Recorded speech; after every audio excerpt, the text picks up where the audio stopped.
शुरू अल्लाह के नाम से जिसकी जमीन और आसमानों पर बादशाहत है और वह जिसे चाहता है इज्जत देता है और जिसे चाहता है जिल्लत देता है।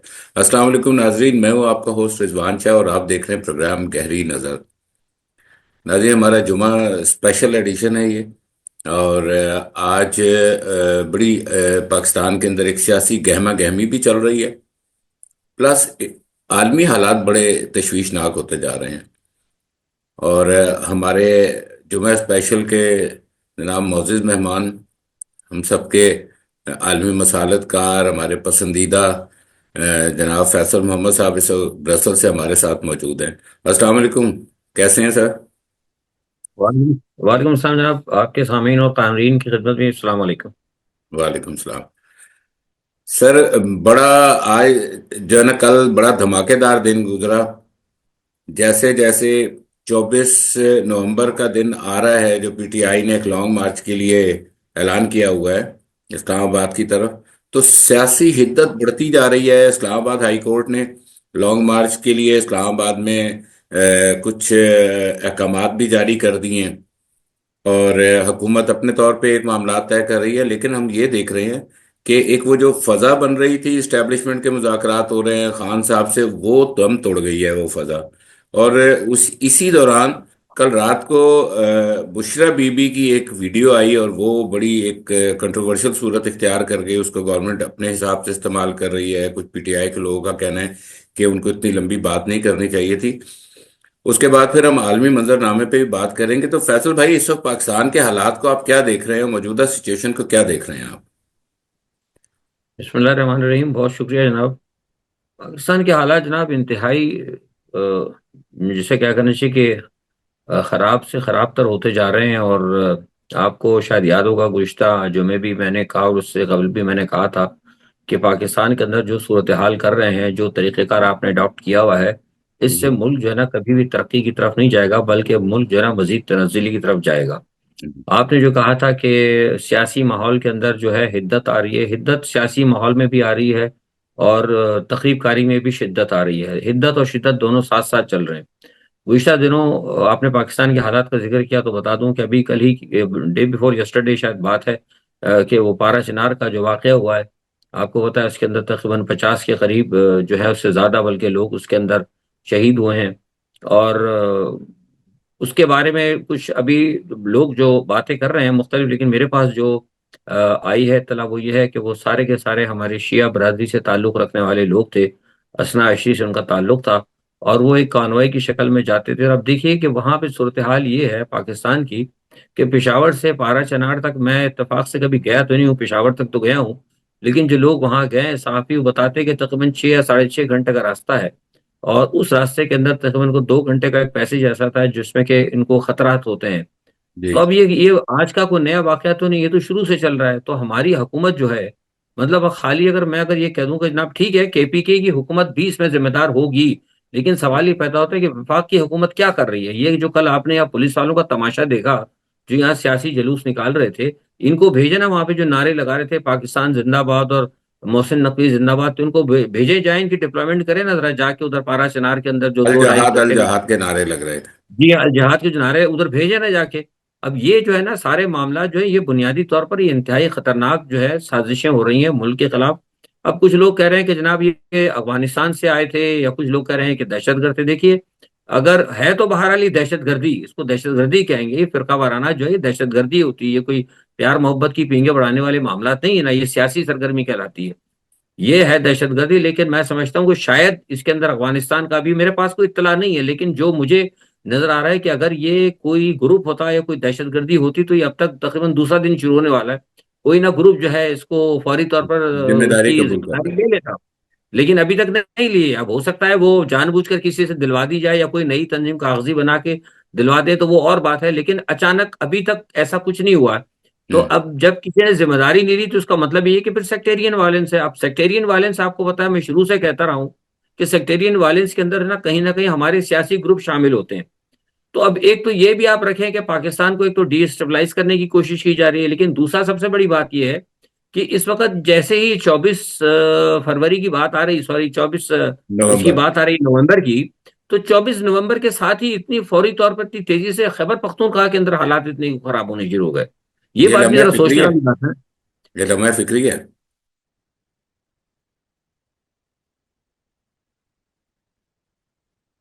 लोग परेशान होंगे तो।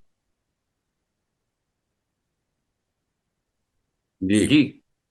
तो जब लोग, जाहिर सी बात है लोग तो परेशान होंगे, जब लोग परेशान होंगे और खैबर पख्तूनख्वा की हुकूमत जब मुतासिर होगी, तो लामाला सी बात है कि फिर वो जो पीटीआई की तहरीक है वो भी मुतासिर होगी।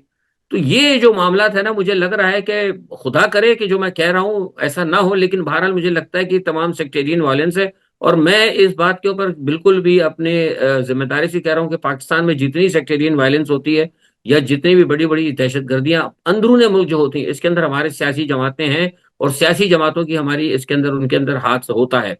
अब दूसरी बात आपने जो की इनकी साथ ही जो बात आपने की बुशरा बेगम की, तो अब एक तरफ आप अफगानिस्तान में होने, सॉरी ये। फैसल भाई, आपने जहां पर इस दहशत गर्दी का जिक्र किया, मेरा ख्याल है, इस मौके के ऊपर हमें कश्मीर को और बलूचिस्तान के हालात को भी थोड़ा सा डिस्कस लाजमी करना चाहिए, ताकि जी हमारे मैं आ रहा हूँ, आ रहा हूँ, पाकिस्तानी। मैं आ रहा हूँ, उसी तरफ आ रहा हूँ, लेकिन मैं कह रहा हूँ कि देखिए ये जो केपी की बात कर रहा हूँ मैं, सिर्फ अभी केपी की बात है।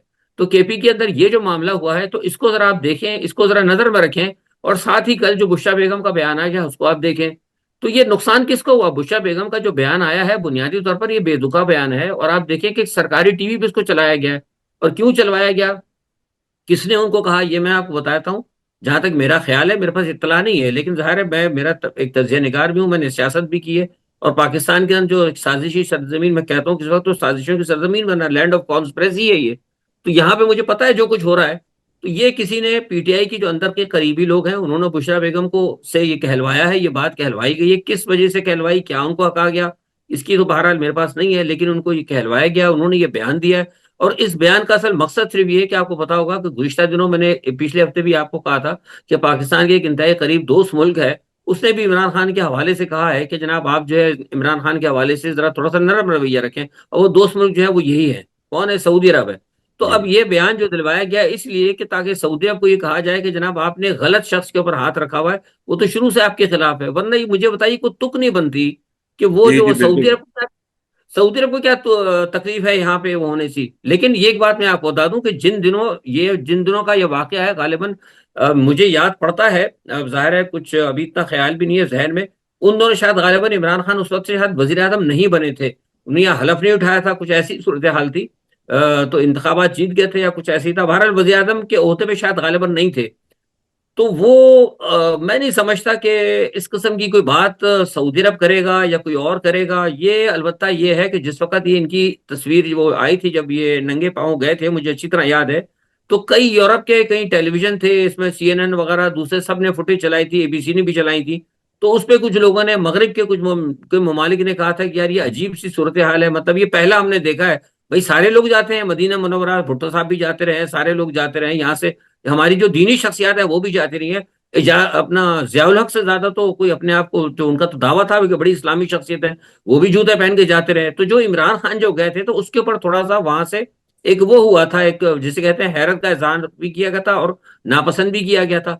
तो अगर बुशरा बेगम सही कह रही है, मुझे नहीं पता क्या आया है नहीं आया फोन, आई डोंट नो, ये मेरे में नहीं है, लेकिन अगर वो सही कह रही हैं कि टेलीफोन आए थे, तो वो टेलीफोन मैं आपको बता दूं वो सऊदी अरब की तरफ से नहीं आए होंगे। वो हो सकता है किसी यूरोपीय ममालिक के किसी सफीरों वगैरह ने किए होंगे। साथ ही जो आपने कहा कि हालात जो पाकिस्तान के खराब हो रहे हैं, देखिए पाकिस्तान के कश्मीर में आप देखिए क्या सूरत हाल है। बारह चनार के अंदर आप देखें, कश्मीर के अंदर अभी 2 दिन हो गए, 2 दिन से कश्मीर के अंदर सूरत हाल इंतहाई ज्यादा खराब है। वहां पे भी जो है आपको मैंने बताया था कि वो जो मामला चल रहे हैं वहां पे उनके सदारती डैम की ऑर्डिनेंस के रॉयल्टी। खिलाफ। जी हाँ, डैम की रॉयल्टी का मसला है, सदारती ऑर्डिनेंस का वाला मामला है। फिर दूसरा वो आईएमएफ का कह रहे हैं, भाई आईएमएफ क्यों आप कश्मीरियों को बदल लगा रहे हैं? कश्मीर का देखिए तो वाज़ेह तयशुदा है, आपने बात की हुई है कश्मीर के हवाले से कि कश्मीर जो है एक आज़ाद होगा, और जब तक यूनाइटेड नेशन की तरफ से करारदाद नहीं आती, हम कोई फैसला नहीं करेंगे। तो आप तो उसको बिल्कुल जैसे कि मैंने बताया था कि भावलपुर की तरह ये आप उठा के इसको पाकिस्तान के अंदर मिलाना है, तो आप साफ बात कर देना कि भाई हम मिलाना चाहते हैं, एक बात कर लें, कश्मीरियों के साथ बैठ के बात करें। लेकिन जिस तरह के कोई एक हाइब्रिड सिस्टम हमारे यहाँ है ना, कि हर चीज को ऊपर से ऑर्डर आएगा और अपनी मर्जी चलेगी और हम खींच लेंगे, तो हर जगह तो हाइब्रिड सिस्टम नहीं चल सकता। तो इस बुनियाद के ऊपर कश्मीर के अंदर हालात खराब है, और सदारती ऑर्डिनेंस है उसकी भी मुखालफत वहां पर हो रही है। और दूसरी तरफ बलूचिस्तान को देख लें, इसी पस मंजर के अंदर बलूचिस्तान के अंदर भी हालात बहुत खराब हो रहे हैं। और बलूचिस्तान में ऑपरेशन का हुक्म भी कर दिया है। अभी जो एपेक्स कमेटी का इजलास हुआ है। तो ये सारी चीजें अगर आप नजर में रखें कि जो मैंने भी आपको पस मंजर बताया है 5-7 मिनट का, जो मुल्क के हालात खराब है, इसको सामने रखें और साथ में आप देखें कि आप पीटीआई के साथ क्या करने जा रहे हैं।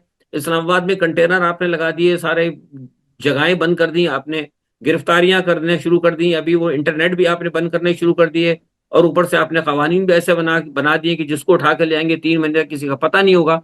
तो ये सारी सूरत हाल, तो ये कौन सा मुझे बताइए ऐसा शख्स है दुनिया का जो ये कहेगा कि पाकिस्तान तरक्की पे कर रहा है। हमें तो कहीं इसको तरक्की नजर नहीं आ रही पाकिस्तान की इस वक्त। तो एक तरफ हम इंतहाई जो है दावे कर रहे हैं, ना। एक तरफ हम दावे कर रहे हैं कि अरबों रुपए की जो है ना आईटी की हम इंडस्ट्री चलाएंगे, दूसरी तरफ ये हाल है कि लोग एक दूसरे को फोन करने से भी तरसे हुए हैं, इंटरनेट जी ही। हाँ, बिल्कुल सो सर। हमारे चीफ साहब जो है बड़े मतलब मुअज़्ज़ज़ शख्सियत हैं, हमारे सिपह सालार हैं। उन्होंने कहा था कि अरबों के हमारे SIFC जो बनाई थी, उसमें उन्होंने कहा था कि बड़े सरमाया वरमाया आएगा, बहुत सब कुछ आ रहा है, हम बड़े खुश थे। हमने कहा चलो हो सकता आ जाए, हमें तो मुझे तो यकीन था कि कुछ नहीं आएगा। लेकिन अपने आप को धोखा दे दिया कि भाई ठीक है, हो सकता है भाई उनके बड़े हाथ हैं, लेके आएंगे। लेकिन आज सूरत हाल हो गई, वो तो आसमान से जमीन पे आ गया। वो तो बैरून मुल्क पाकिस्तानियों से कह रहे हैं कि आप अपना यहाँ पे सरमाया लगाएं। तो भाई बैरून मुल्क पाकिस्तानी क्यों लगाएंगे? मोहसिन नकवी तो उनके पासपोर्ट कैंसिल कर रहे हैं। तो ये अजीब सी सूरत हाल है। मुझे लग रहा है कि इनकी कुछ समझ में नहीं आ रहा, कुछ मामला तो इनसे बिगड़ गए हैं। और ये जो इन्होंने, और अभी भी मैं बता रहा हूं आपको कि अगर चाहे तो आज भी मामला दुरुस्त हो सकते हैं, सब कुछ दुरुस्त हो सकता है। लेकिन मुझे लगता है कि कुछ लोग, जैसे मैंने कहा ना, कि एस्टेब्लिशमेंट के अंदर भी एक तबका ऐसा है जिनके के साथ ये सियासी जमातें, तीनों सियासी जमातें जिनका गठजोड़ है, इन्होंने ये गठजोड़ कर रखा है। और वो चाहते हैं कि इमरान खान को हर सूरत में खत्म किया जाए और उसकी पार्टी को एलिमिनेट किया जाए। क्योंकि अगर इमरान खान रहते हैं किसी भी शक्ल के अंदर, तो ये तो बात तयशुदा है ना कि पीपल्स पार्टी, मुस्लिम लीग और प्लस फजलुर रहमान साहब की सियासत हमेशा के लिए दफन हो जाएगी। तो इसलिए ये बुनियादी तीन खानवादे जो है ना ये, अच्छा आप देख लेना इन लोगों ने मुल्क की खिदमत क्या की है। इन्होंने मुल्क की कोई खिदमत नहीं की इन खानदानों ने। भुट्टो आपको पता है, फिर वो असल में एक मुख्तसर सी बात होती है, कराची के अंदर कितने सारे मतलब यहाँ पे हमारे कारखाने थे। नेशनल मोटर था, गंधारा मोटर था, हारून ट्रैक्टर साहब, सारे के सारे सब किसने खत्म किए? सब इन्हीं लोगों ने खत्म किए, भुट्टो साहब ने। मैं रोज अव्वल से कहता रहा हूँ कि ये जो जागीरदार आपने रखे हुए हैं, ये जागीरदार और ये सारे लोग जो हैं, ये मुल्क के लिए नुकसानदेह हैं। सनतकार और जागीरदार एक दूसरे की जिद होता है, और हमारे मुल्क के अंदर इन्होंने जागीरदारों को छूट दी और सनतकारों का खात्मा किया। तो मुझे बताइए कि कहाँ पाकिस्तान ऊपर जा रहा है? सियासत में आप ऊपर नहीं जा रहे, सनत और हिरफत में आप ऊपर नहीं जा रहे, मुल्क की पैदावार में आप ऊपर नहीं जा रहे। तो मुझे आप मुझे बता दें कि कहाँ पाकिस्तान तरक्की कर रहा है।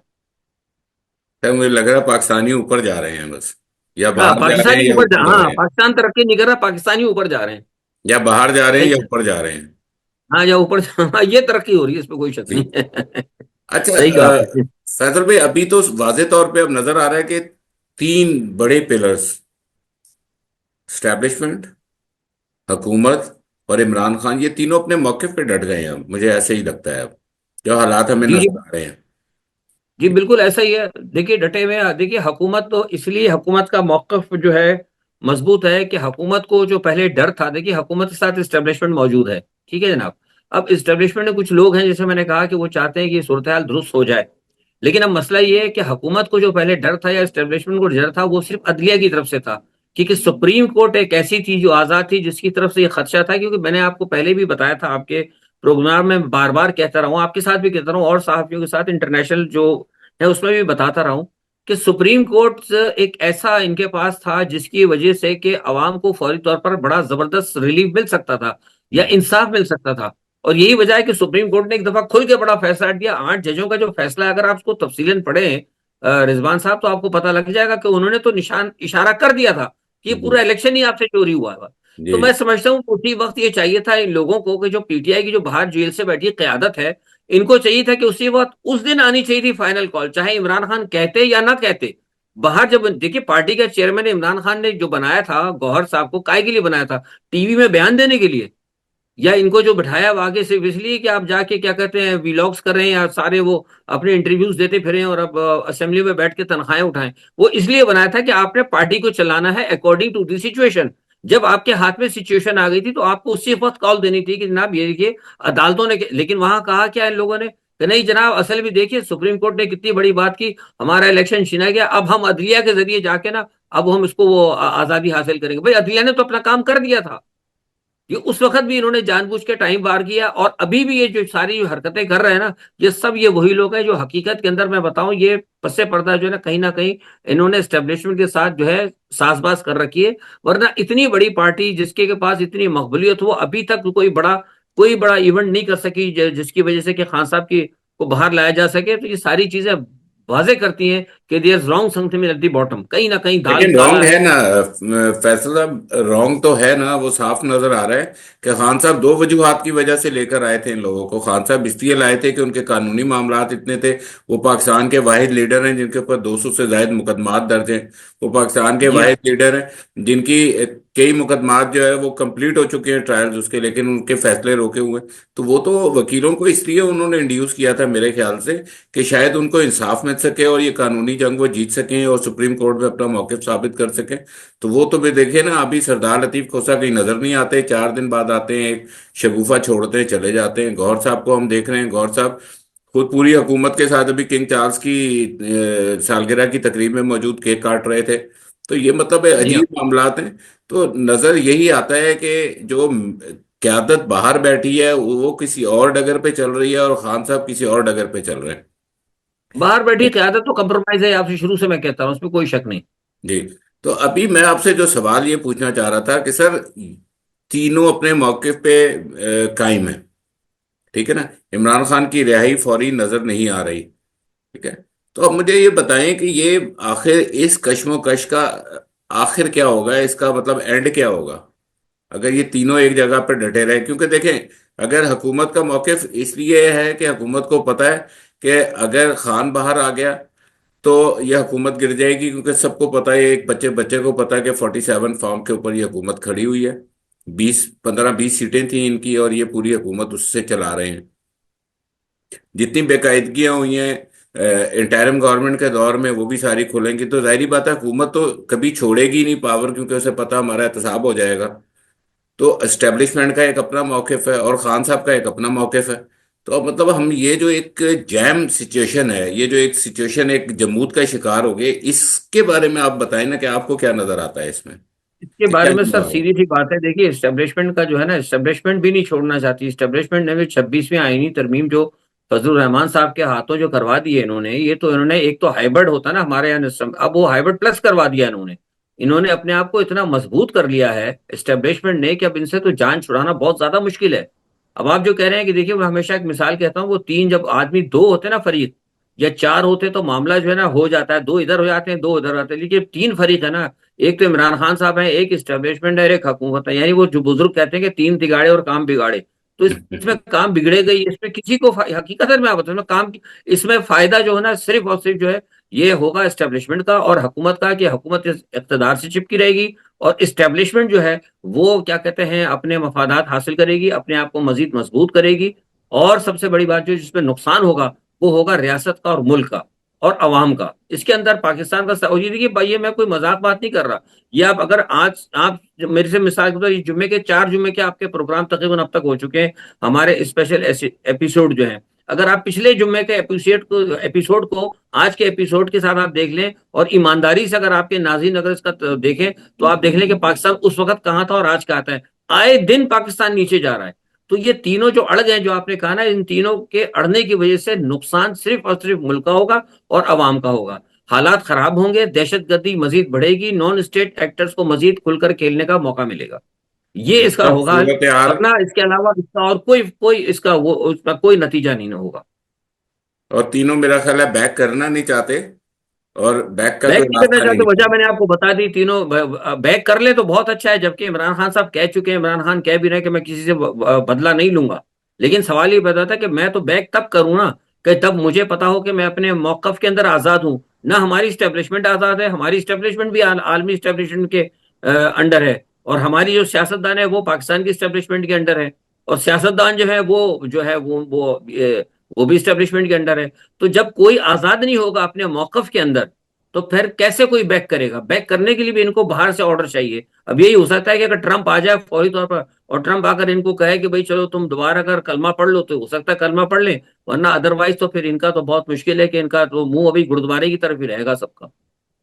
अच्छा, फैसल भाई, 24 नवंबर के अंदर तकरीबन 24 ही घंटे रह गए हैं। जी हाँ। तो अब आप ये बताएं कि इस वक्त आपको क्या महसूस हो रहा है कि बेसिकली ये लॉन्ग मार्च होगा? अगर ये हुआ तो ये क्या सूरत इख्तियार करेगा?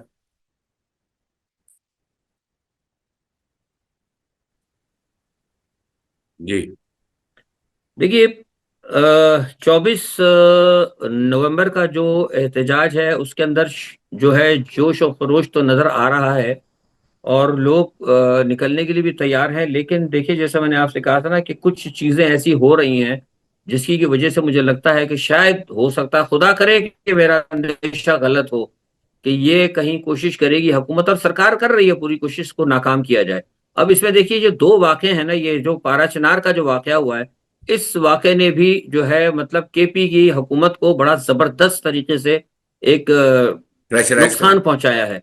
क्योंकि जी हाँ, बिल्कुल सारी मतलब उंगलियां जो है इस वक्त उठ रही हैं केपी की हुकूमत के ऊपर कि भाई इमरान खान की हुकूमत है। जो मैंने कहा ना कि ये असल में इसलिए भी हो सकता है कि इमरान खान की सारी जद्दोजहद ही केपी कर रहा है, तो क्यों ना पहले केपी को इंतहाई गैर मुस्तहकम कर दिया जाए। जी। ठीक है।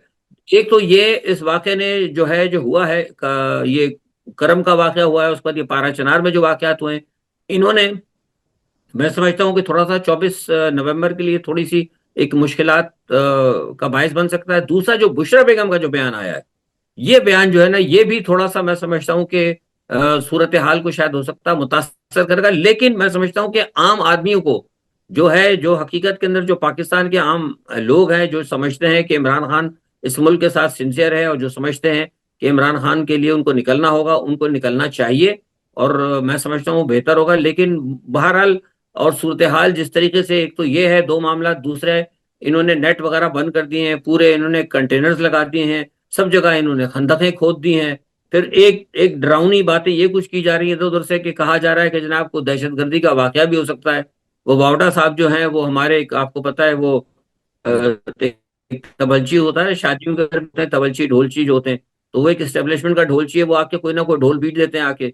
तो कुछ उन्होंने भी मतलब अफवाहें फैलाई हुई हैं। लेकिन बहरहाल ये तो एक सरकार की कोशिश है। लेकिन देखें क्या होता है। लेकिन मुझे ये है कि जो अब से कम 5 दिन पहले जो एक जोश और खरोश था, उसमें मैं कुछ थोड़ी सी कमी देख रहा हूँ। हो सकता है शायद मेरा अंदाजा गलत हो, मैं बैठा भी बाहर हूँ, लेकिन कुछ लोगों से जो मैंने इधर उधर जो लिया है तजिया, वो कहते हैं कि कुछ थोड़े से लोग घबराए हुए हैं हुकूमत की इन तमाम चीजों से। लेकिन असल में जो लोग घबराए हुए हैं, असल में वो अपने लीडरों की वजह से भी घबराए हैं, क्योंकि इनके लीडरों का किरदार अभी तक समझ में नहीं आ रहा है। देखिए ना, लीडरों का जो किरदार है वो अभी तक कोई खुल के इस किस्म की कोई बात नहीं कर रहा। बैरिस्टर गौहर को जिस तरीके से बयानात आने चाहिए थे उस तरह नहीं आ रहे। जिस तरीके से मतलब मरवत साहब को देख लें, वो क्या कह रहे हैं, वो कल अपनी हुकूमत को क्रिटिसाइज कर रहे थे। तो ये सारे मामला हैं। इस मौके पे मैं समझता हूं कि जब 24 नवंबर की कॉल आई थी, तो होना तो ये चाहिए था, मरवत साहब होते, आपके जो शेर अपना है अपना, आपके जो सदर साहब है हमारे गौहर, बैरिस्टर गौहर साहब हो गए, और अपना ये वजीर आला जो हैं अपने पख्तूनख्वा के हमारे केपी के, अली ये होते, बड़ा। और सारे, जी जी हाँ, और ये तमाम लोग और मरकजी तमाम लोग जो हैं, इनकी बाकायदा एक थोड़ी सी एक बड़ी प्रेस कॉन्फ्रेंस होनी चाहिए थी। एक ऐसी गैदरिंग होनी चाहिए थी जिसमें सारे ये बड़े मरकज के लोग बैठते, उसके अंदर इनकी सिस्टर्स को भी बुलाया जाता और कहा जाता कि हम मुत्तफिका तौर पर जो है खान साहब ने जो किया है, हम उसके लिए हम जा रहे हैं और सब ने निकलना है, और हम सब मुत्तहिद हैं, हम सब इकट्ठे हैं। तो ये एक बड़ा अच्छा जस्चर जाता। लेकिन ये सब चीजें नजर नहीं आ रही, इसलिए नहीं हो पा रही जो मैंने आपको बता रहा हूं, कि इनमें से बहुत सारे लोग कहीं ना कहीं विकेट की दोनों जानिब खेल रहे हैं। डबल डबल एजेंट है। एग्जैक्टली। अच्छा। अब आपकी सिचुएशन, आपकी तो मतलब बड़ा तजिया होता है। यकीनन हर एक हफ्ते के बाद जब हम आते हैं तो काफ़ी सारी वो बातें पूरी हुई होती हैं। पाकिस्तान से मुतालिक एक आखिरी मैं आपसे क्वेश्चन ये करना चाहूँगा। फैसल भाई, अगर किसी सूरत में ये 24 नवंबर जो है ये कुछ भी नहीं होता, पीटीआई को ये मैनेज कर लेते हैं, तो क्या पाकिस्तान फिर अपोजिशन फ्री हो जाएगा? अगर पाकिस्तान अपोजिशन फ्री भी हो जाएगा, एक देखें, ये एक जमहूरियत, जमहूरियत का हम देखते तो आए, ये जैसी भी जमहूरियत है, ये हाइब्रिड है या जिस तरह की भी जमहूरियत है, लेकिन उसका असल तो बैलेंस उस वक्त होता है जिस वक्त आपके पास अपोजिशन होती है। अगर ये अपोजिशन खत्म हो गई तो फिर आप क्या समझते हैं कि ये हुकूमत किस तरह मुल्क चलाएगी, और आगे पाकिस्तान का होगा क्या? ये आज का आखिरी क्वेश्चन है मेरा पाकिस्तान से मुतालिक आपका, क्योंकि सर बहुत जरूरी है। मुख्तसर मैं आपको जवाब दे दूं, मुख्तसर आपको जवाब दे दूं कि आपके नाजरीन सुन चुके होंगे, और मैं कई कई दफा ये कह भी चुका हूं कि जो मौजूदा जो इस वक्त आपकी इस्टेब्लिशमेंट मौजूद है, वो पाकिस्तान को शुमाली कोरिया की तर्ज के ऊपर चलाना चाहती है। तो वो कोशिश ही यही होगी जो आप कह रहे हैं कि अगर खुदा ना खास्ता ये नाकाम हो गया, तो यहाँ पे अपोजिशन का जो तस्वर है वो खत्म हो जाएगा, और पाकिस्तान आइंदा जो है शुमाली कोरिया की तर्ज के ऊपर चलाएगा। आपके सवाल का जवाब ये है, और ये इनका प्लान है, और इसी पे ये जा रहे हैं। अल्लाह ताला पाकिस्तान के लिए बेहतर फरमा दे। सर, आलमी हालात आमीन। बहुत ही खतरनाक और नाजुक सूरत हाल पे पहुंच गए हैं।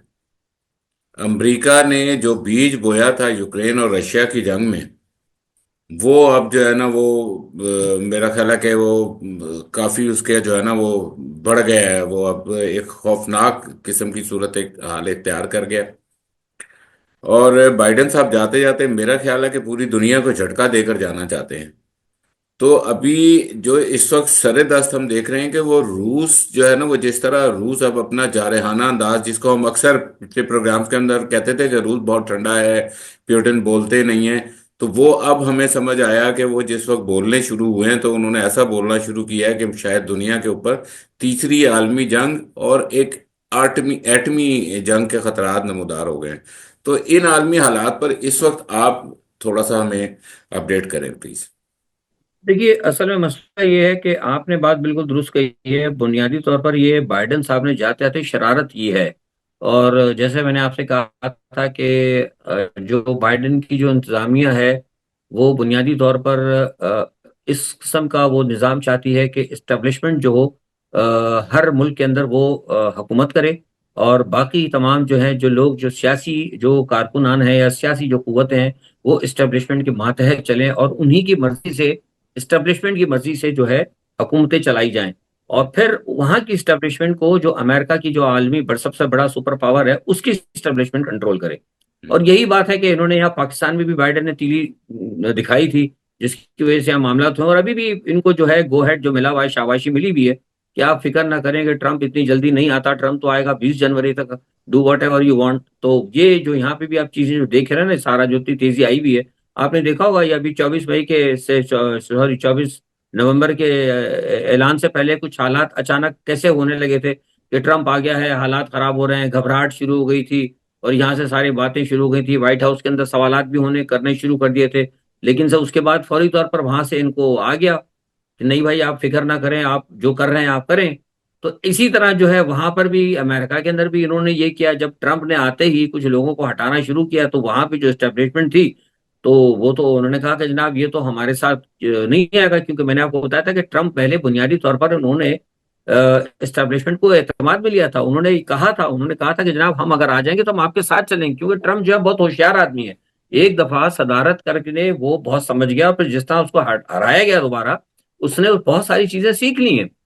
क्योंकि मेरे कुछ लोगों से जो रिपब्लिकन्स हैं उनसे मेरा राब्ता है, वो कहते हैं कि बहुत सारी चीजें जो है ना, हमने जब हमारे साथ जो धांधली हुई हमने सीख ली हैं।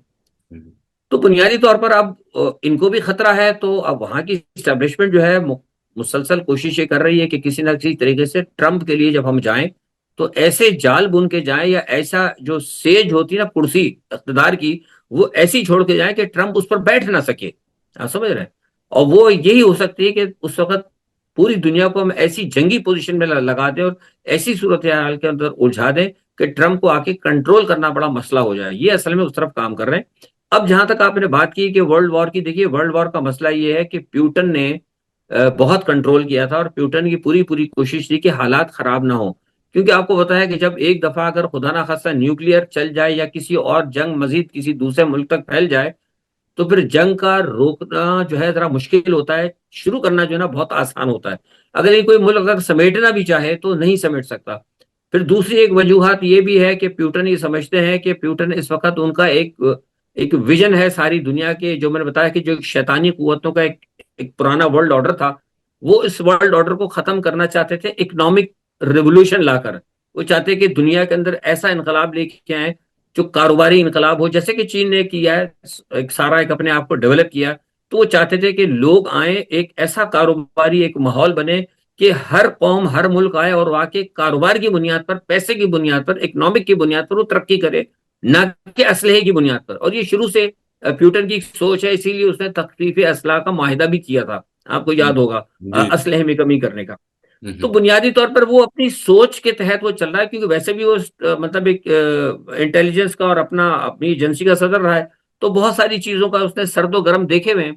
तो उसकी एक कोशिश थी, लेकिन उसकी इस कोशिश को ये समझते रहे कि उसकी शायद कमजोरी होगी, क्योंकि जो का देखा जाए तो गलती तो इधर से हुई थी अमेरिका की तरफ से, कि यूक्रेन को इन्होंने उकसाया कि जनाब आप आ जाइए, हम आपको नेटो का बना देते हैं। भाई क्यों बना देते हैं आप? रशिया, आपको मालूम है कि रूस का और अमेरिका का, इनका तो बाकायदा एक आग और पानी का खेल है। तो आप क्यों जो है पानी के करीब आग को लेके जा रहे हैं? आपको क्या जरूरत है वहां नेटो को ले जाने की?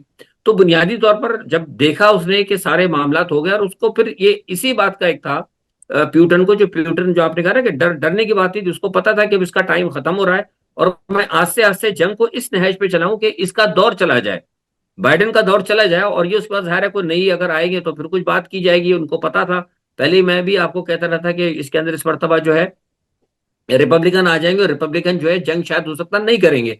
तो इस वजह से उसने जंग को स्लो चलाया। लेकिन जैसे ही उसने अभी ये मामला देखा कि ट्रंप आ गया, मामला दुरुस्त हुआ, ट्रंप ने कहा कि मैं जंग बंद करवा दूंगा, आपने देखा कि उधर से प्यूटन का भी बयान आ गया, और प्यूटन ने फिर फौरी तौर पर अपने, मैंने आपको कहा था कि जंग उन्होंने तेज कर दी, अपने अपने जो इलाके थे उनके ऊपर अपनी अपनी पोजीशन को मजबूत करना शुरू किया। लेकिन उधर ही जाते जाते जनाब वहां की जो एडमिनिस्ट्रेशन है ट्रंप की, जो बाइडेन इंतजामिया, सॉरी, जो बाइडेन इंतजामिया, उन्होंने देखा कि जनाब तो काम खराब हो रहा, उन्होंने जनाब बाइडेन को कहा कि इजाजत दे दो। वरना बाइडेन की इतनी औकात नहीं है कि बाइडेन इतनी बड़ी बात करता। ये सारा जो कुछ हो रहा है ये अमेरिका की डीप स्टेट करवा रही है। और आप देखें ना, अभी कल ही की बात है, वो उन्होंने गजा के ऊपर जंगबंदी का को वीटो करवा दिया।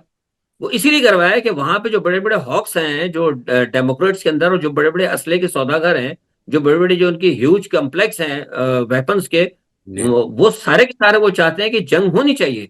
तो बुनियादी तौर पर बाइडन उनके हाथों में खेल रहे हैं। तो अब ये सूरत हाल इंतहाई खतरनाक हो चुकी है, और अब भी कोशिश हो रही है, कुछ लोग कोशिश कर रहे हैं, चीन भी हम्म। कोशिश कर रहा है। वरना डे बिफोर यस्टरडे रूस ने बहुत बड़ा खतरनाक जवाब देना था। अभी जो रूस ने जो किया है, आईसीबीएम जो किया है, वो हल्के दर्जे का है।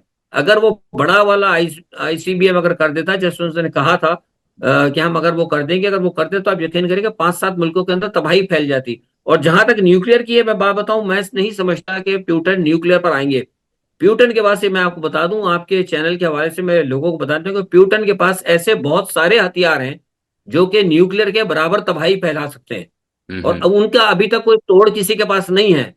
प्यूटन ने हमेशा खामोशी के साथ अपने नए हथियार बनाए। और ये जो कल जो उसने एक मिसाइल जो फेंका है, आईसीबीएम का 26R जो है, उसको देखिए इंटरसेप्ट नहीं कर पाए। और आज प्यूटन ने खुद कहा है, प्यूटन का स्टेटमेंट है, ये बात उसने कहा है कि हमने ऐसे हथियार बनाए जो को आप उसको इंटरसेप्ट नहीं कर पाएंगे। तो प्यूटन की जो कहते हैं ना, पटारे के अंदर बहुत सारे खतरनाक हथियार हैं, अगर ये चल गए तो बिलाशुबा जो है हालात दुनिया के बहुत ज्यादा खराब हो जाएंगे।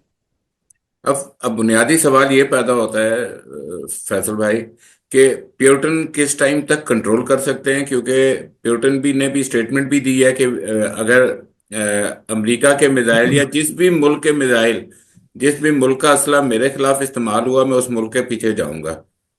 तो प्रोग्राम के आखिर में अब हमारे नाज़रीन को आप ये बता दें कि अगर खुदा ना खास्ता ये कन्फ्लिक्ट बढ़ जाता है, और जिस तरह अभी हमें इतलात भी आ रही है कि क्रीमिया की तरफ पेशकदमी कर रहे हैं बहुत तेजी से रशियंस, तो वो जो सूरत हाल पैदा हो रही है, और अगर प्यूटिन ने अपने इस बात को पूरा कर दिया कि जिस मुल्क का हथियार होगा उस मुल्क तक वो जाएंगे, तो सर यूरोप के ऊपर तो बहुत बड़ा प्रेशर आ जाएगा।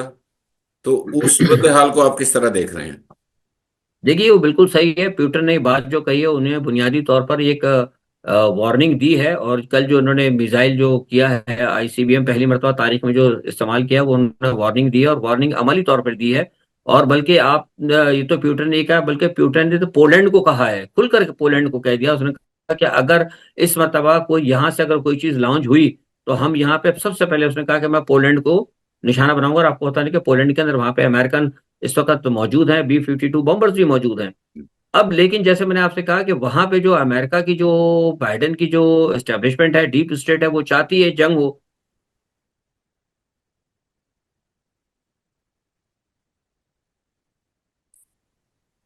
जी बिल्कुल जो बिल्कुल आपने सही कहा कह ना रहे कि जो आपने कहा ना कि प्यूटन जो करेगा, तो प्यूटन ने जो बात कही है वो हकीकत है, वो अमली तौर पर ये करेंगी भी। क्योंकि मैं जिस वक्त ये आपसे बात कर रहा हूं, अब ये बात कंफर्म हो चुकी है कि प्यूटन ने खास तौर पर जर्मनी, फ्रांस, ब्रिटेन और फिनलैंड और स्वीडन, इसके ऊपर जो है उसने अपने आईसीबीएम लगा दिए हैं।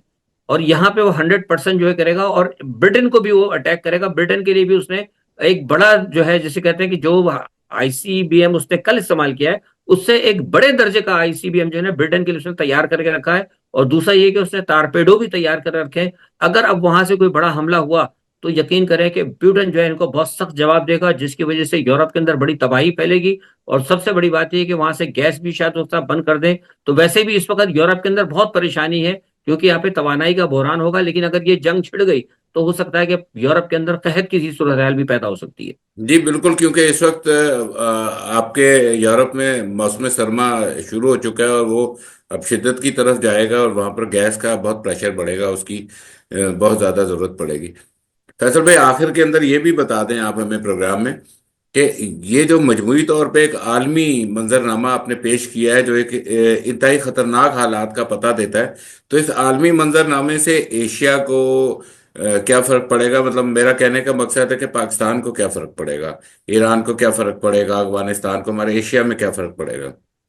देखिए, एशिया में देखिए जंग अगर फैलेगी तो ये है कि, और यहाँ भी अगर फैलती है तो ये है कि एशिया पे दबाव तो आएगा। अगर खुदा ना खास्ता जंग बढ़ जाती है, तो यहाँ से जो है लोग तो निकलेंगे, मतलब दबाव आएगा, कुछ लोग ज़ाहिर है उधर की तरफ जाएंगे अगर ये बड़ी जंग छिड़ जाती है। दूसरा उसके अलावा ये कि वहाँ से जो एशियाई मुल्क जो यूरोप को चीज़ें भेजते हैं, या यहाँ से जो एक्सपोर्ट के ऑर्डर्स जाते हैं, वो मुतासिर होंगे। ट्रेवलिंग मुतासिर होगी, बहुत सारी चीज़ें हैं, बहुत सारे मामला हैं। इकोनॉमिकल सतह के ऊपर जो है एशिया बहुत ज़्यादा मुतासिर होगा। सर इसके असर तेल, पाकिस्तान पर भी आएंगे। तेल पेट्रोलियम मसनूआत सर। जी जी, वही तो कह रहा है कि बहुत सारे मामलात होंगे, बहुत सारे मामलात आपको दरपेश होंगे, और इसके असर पाकिस्तान पे भी बराह रास्त आएंगे। और हमारी तो क्योंकि पहली हमारी इकोनॉमी मार्केट, बड़ी शेकन है, मुझे तो समझ हमारी नहीं आ जी रही कि हमारी मार्केट वगैरह, जो हमारा जो यूरोप के साथ मार्केट है, पहले ही वो हमारी बहुत खराब है, और हालात खराब हो जाएंगे। सही तो कह हम रहे हैं आप। तो बिल्कुल बिल्कुल शेकन इकोनॉमी है हमारा, तो ये सोच ही नहीं रहे, क्योंकि ये हालात किसी भी टाइम खराब हो सकते हैं। नहीं, वो तो हमारे हमारी जो अशराफिया या हमारे मुल्क, उनको तो पाकिस्तान बाहर जंग होती है, उनको कोई परवाह नहीं, हो तो अपनी जंग में लगे हुए हैं ना, उनको तो अपनी जंग से मुताल्लिक है। बहरहाल ये हमें दुआ करना चाहिए कि हालात हमारे मुल्क के, या खुदा करे, सही हो जाएं। लेकिन जैसे हमेशा कहता हूँ कि जब तक ये सेटअप मौजूद है, इसमें आपको जो है ना अमन और सुकून की कोई अच्छी खबर सुनने को नहीं मिलेगी। अल्लाह ताला पाकिस्तान के लिए और सारी दुनिया के लिए अपना करम फरमा दे। बहुत शुक्रिया फैसल भाई आपका, आपने टाइम निकाला। नाज़रीन, यहाँ पर इस वक्त इंटरनेट की काफ़ी इश्यूज हैं, और शुक्र है खुदा का कि ये हमारी रिकॉर्डिंग हो गई है। बहरहाल जब 24 नवंबर होगा, मैं कोशिश करूंगा कि एक दफ़ा फैसल साहब से रिक्वेस्ट करूंगा कि शायद हम